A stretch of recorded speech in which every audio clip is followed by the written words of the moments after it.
On today's Community Wednesday, let's break down the AN-94.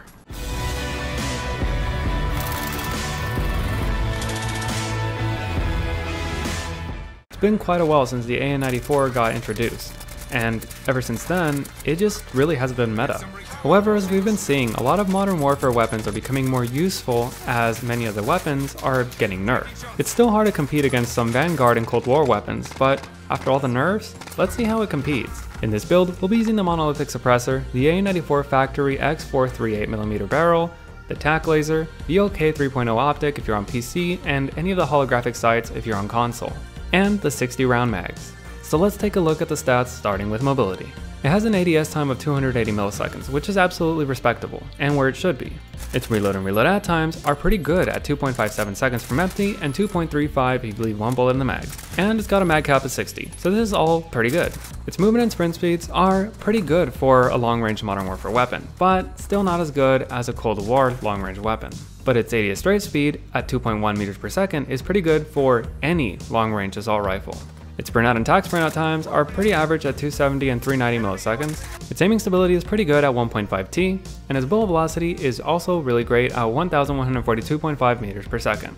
Lastly, its rate of fire is 11.33 rounds per second or 680 rounds per minute, so it gets a mobility score of 36. Its recoil is pretty modern warfare, and by that I mean that it does a zigzag pattern as it goes. And we know that this means that even if you were able to be absolutely precise with your reticle, there's going to be a distance where it's just going to be moving side to side too much. And that distance is sadly between 80 and 90 meters. After it, you can maintain 50% accuracy, but my test requires 75% accuracy to get a recoil score. So it gets a recoil score of 38. Now for its damage. It has one drop-off point at 32 meters. In the first damage range, its headshot, lower torso, and limb TTKs are going to be really bad, and its upper torso is going to be average. I still wouldn't recommend getting just upper torso shots, but if you get one headshot in the mix, suddenly you can get 534 millisecond TTK. But this is probably not going to happen because you'll need 6 upper torso shots and 1 headshot. That is calling for insane accuracy, and you're just better off using a secondary weapon. Beyond 32 meters though, its headshot and lower torso TTKs are below average, and its upper torso TTK is average. However, its limb TTK is pretty bad. Now this is interesting because for long-range weapons, I've always said that getting a below average TTK is totally fine, especially when you have pretty good accuracy. And having an average upper torso TTK is pretty nice, but its limb TTKs being like that, it can make this weapon feel pretty inconsistent. Sometimes it feels like you're just beaming people and downing them instantly, and then sometimes it feels like it's taking way too long. But when we add the scores together, it gets a damage score of 40. And when we add up all the categories, it gets a final score of 114. Now 114 isn't very high. It's pretty low when it comes to usable weapons, but that's the thing, it is usable. The AN-94 gets pretty decent mobility stats, especially for a modern warfare weapon. And its recoil isn't that bad either, because at longer ranges, it's probably going to be better than someone using an MG82. But the big problem is its damage.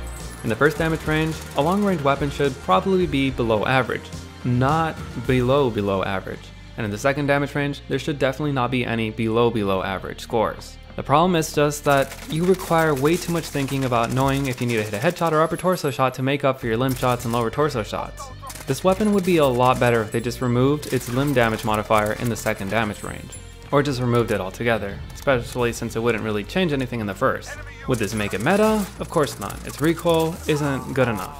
But it would be a lot better, and that's honestly what we need in Warzone.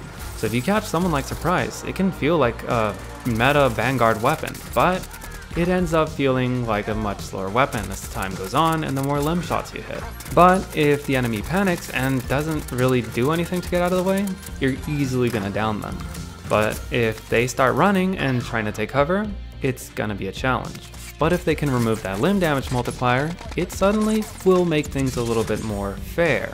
Yes, you'll be able to down them faster, but also remember, if they're using a meta weapon, potentially, they can take cover, pop out, and down you before you can even finish downing them. Or more likely, you'll down each other, because if they're using incendiary rounds, the topic of incendiary rounds is for another day. But regardless, the AN-94 is still a decent choice. Is it going to be great? No. Should you use it in the first range? Definitely not. But in the second damage range, why not? If you know what kind of disadvantage you're at and you learn to use it right, I'm sure it's going to do very nicely. So just get your practice in or switch to a better or more forgiving weapon. So that's the A94. Do you agree with this breakdown, or do you feel like your experiences are much different? And if there's any weapon, build, or part of the game you want to break down, let me know. You may see it on the next Community Wednesday. Thanks for watching.